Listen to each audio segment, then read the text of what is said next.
Hi friends, it's Andrea over at Sewspire, and I am here with another episode of the Sewspire Variety Show. Thank you for joining me today. I'm happy we can spend this time together, and I hope you find some inspiration in this week's episode.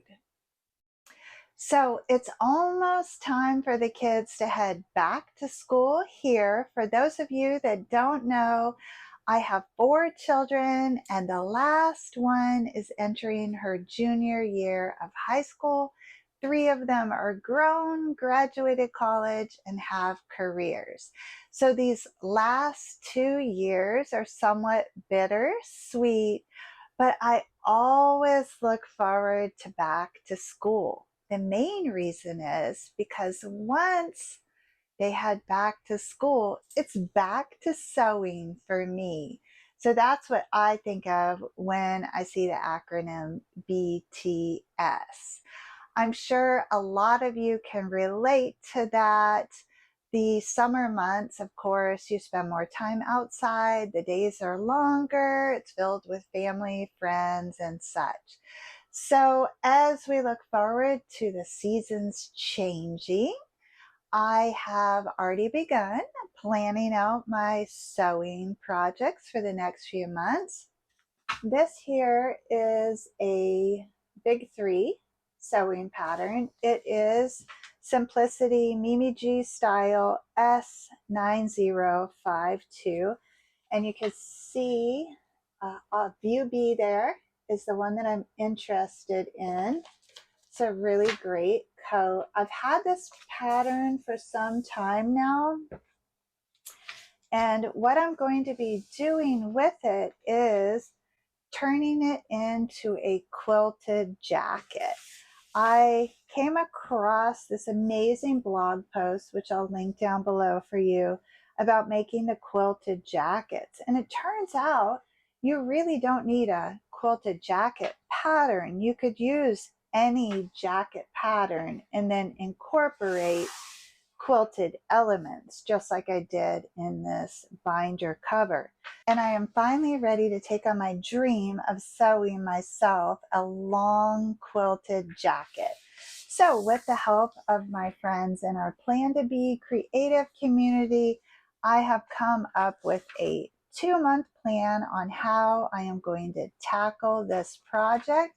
The first step is I am going to make a muslin of this jacket. So I'm going to choose some inexpensive fabric, work through the whole pattern, take excellent notes, make sure it fits good, make sure I like this style, and then I am going to start quilting my panels to fit within that pattern, and I'll assemble the jacket. So this is something that I'll definitely be sharing updates with you all as I move through this process.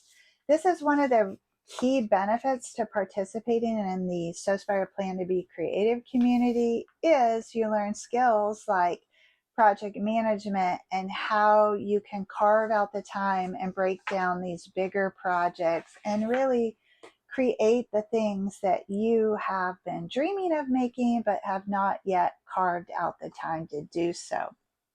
So that is one of my big future projects.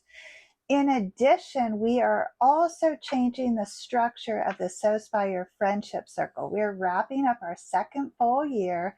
Up until this point, we have been meeting and sewing a 12-inch block each month. We are going to continue making a new block each month in year 3. They'll be a little bit more complex, but we are also going to be working with full-size quilting patterns. So this first 4 months, we're going to work with a free pattern by Jordan Fabrics. I have 3 options for you to choose from. I'm going to link to that community poll down in the notes so you can cast your vote.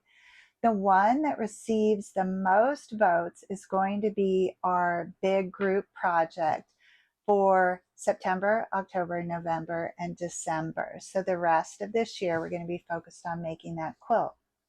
We are going to meet once a month on Saturdays at noon Eastern starting in September.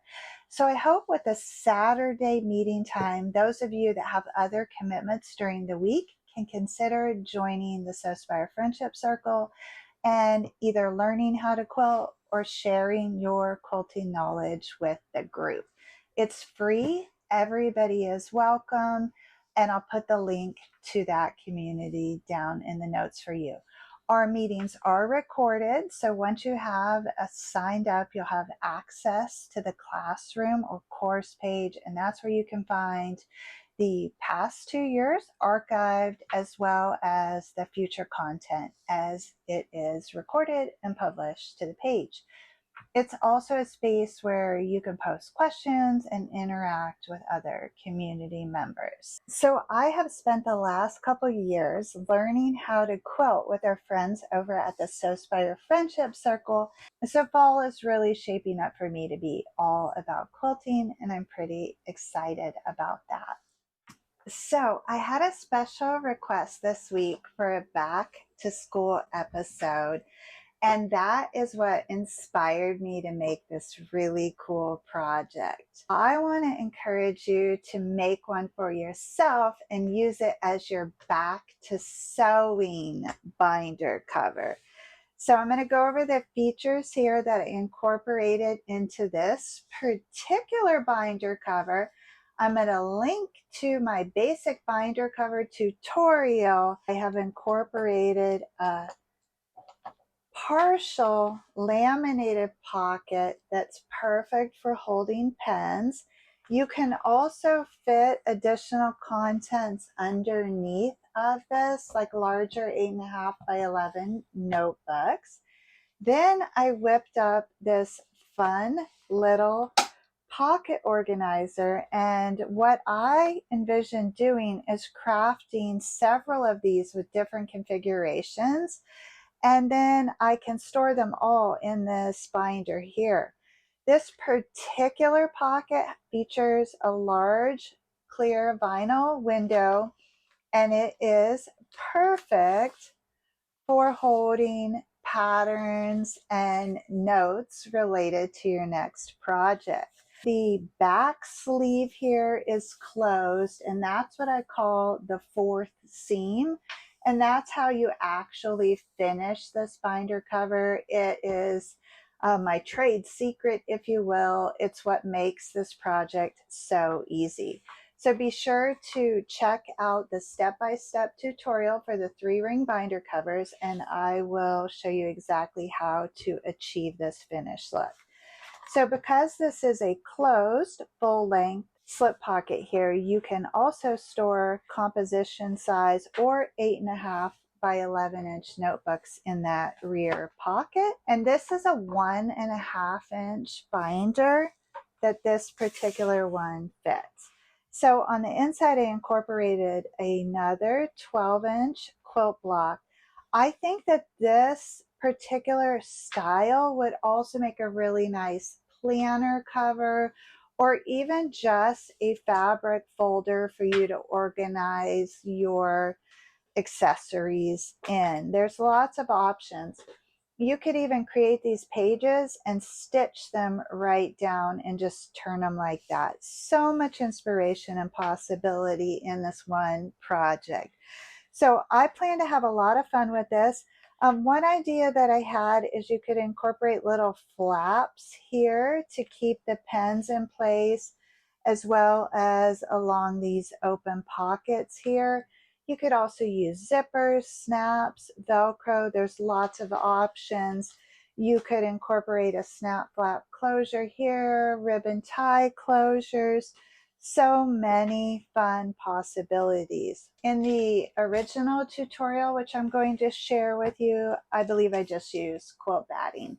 So consider your options when it comes to the interfacing. And if you use something like Pellon 70, you could really create a freestanding stable folder. So I hope you find some inspiration in that make. So in my back to school roundup, which I have published over on sewspire.com and I have linked to down in the notes for you, you are going to find 2 of my favorite backpack projects. you're going to find the binder cover tutorial and several zipper pouch tutorials, as well as some duffel bags, just in case you have any athletes in your family or friends circle who might enjoy having a new bag to take to practice in games. Before we say goodbye today, I just want to give you a look at some goodies that I ordered from Amazon that just arrived, and I hope to have time to play with as the days grow shorter and I have a little bit more time to myself once Isabel is off to school. So I have already taken it out of the box here. Many of you may recall that, gosh, I think it's almost been 2 years ago, I invested in a sublimation printer, the big heat presses, the mug press, and I played with that a little bit and I made the Creative Genius mugs. I still have barely tapped into that craft. So I hope to be incorporating some sublimation crafting into future Sewspire Variety shows. So these here are lip balm keyring holders. They look amazing and they can be sublimated. So I'm very excited to play with those. These are sublimation car coasters. Super excited to play with those. And I went ahead and ordered the packaging, which you would put these in to sell them. So I'm kind of hoping, like, I don't know, maybe I can relaunch the Watermelon Wishes Etsy shop with some fun sublimated products. I'm still playing around with the possibilities there. Then I ordered this sublimation heat transfer vinyl, which will allow me to work with 100% cotton fabric. So I love like the big cotton sweatshirts and t-shirts, but you can only sublimate on polyester fabric. So it's my understanding that if you sublimate on the heat transfer vinyl, that then you can adhere the heat transfer vinyl to the 100% cotton apparel. So I got some of that to test that out. And then I ordered some sublimation sticker paper. I love stickers and I really would like to design some stickers of my own. So we're gonna play with that in a future episode and see how that all works out. I got myself a new pair of fabric scissors, and huge, heavy duty, real nice. They look an awful lot like the other pair that I have, but it is a different name brand. These are called Pro Shears, but they look almost identical. These ones are a little bigger. I am positive that they are super sharp. So I'm going to be careful with those. They included a free tape measure. That's nice. And then the tool that will allow you to take them apart and get them sharpened. And then I got some fun zipper by the yard, which is kind of like a purple rainbow iridescence, nice and sparkly. And then it comes with the rainbow poles as well. Ooh, fun, fun, fun. And then I went ahead and got these templates, which allow me to position this ruler right on the neckline so that I can get whatever image I am transferring onto the sweatshirt or t-shirt nice and straight. So excited to work with those. And they also came with some chalk pencils, which will come in super handy when I'm making that new coat, as well as some pretty pins and another soft tape measure. So yay. And then I found this awesome template for rounding corners. A lot of the independent bag maker patterns that we've been working with in Sewspire Studio 365 have us rounding the corners. It makes a huge difference with the way that the bag comes together. It's just a subtle rounding, but I thought instead of having to transfer from the paper to a template every time, I would just go ahead and get one of the acrylic templates, and then I could use that for my future bag making endeavors. So happy to have that. And then last but not least, I got some of these little drink plates. You may have yourself one of those Stanley thermoses. And so these are little like name plates that go along the top of the lid, and they have a straw hole. So my girls have been wanting those, and I personally would like one too. So I'm going to decorate some fun nameplates for the reusable thermoses. And that's it for my Amazon haul. I hope you found some inspiration in this week's episode of the Sewspire Variety Show. I will see you in the next video, and I hope you have a beautiful week. Thank you so much for spending this time with me. And until we meet again, please know the creative genius in me will be celebrating the creative genius in you.